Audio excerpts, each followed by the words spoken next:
All right, so the Republican Party that I think of Mhm. has always been a champion of civil rights, right? I mean, it's the party of Lincoln, and it's the party that freed the slaves. Okay, well, you're partly right. I mean, and this seems to be a really common misperception. Lincoln was a Republican and he did abolish slavery. However, the Republican Party of Lincoln is not the Republican Party of today.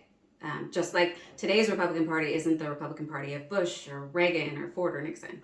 Okay, all right. Well, yeah, they've changed. I've seen how they've changed, and quite a bit in the last 8 years they've even changed. Right. So much like we're going through now, the Republican Party has gone through several major shifts or transitions. And one of the most important shifts was in 1912.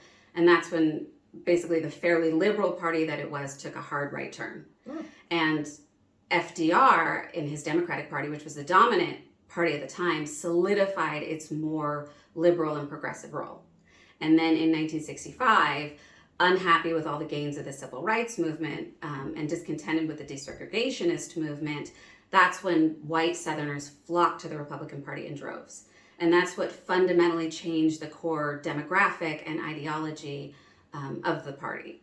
So, and then somewhere around 1973, when it became clear that the Democrats were in support of women's rights, evangelicals boarded the Republican train.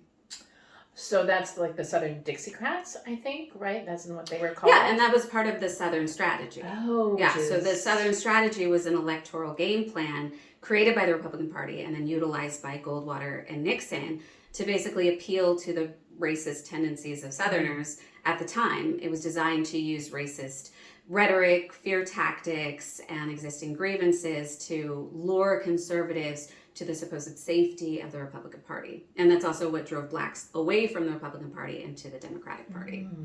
Okay. So the Republican Party that you recognized under Bush, the Southern strategy is what finalized the creation and the realignment of that party. So the abolitionist freedom fighters of the Republican Party of Lincoln, no longer there. So same name, completely different structural ideology and core demographic. Interesting. So they swapped completely in 1960s, 1970s. Yep, swap members, swap positions. Till today. Yeah.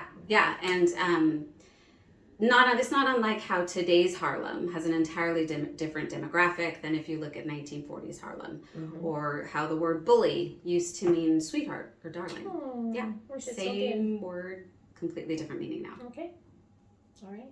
So if Lincoln were alive today, his positions and policies would more closely align with the Democratic Party.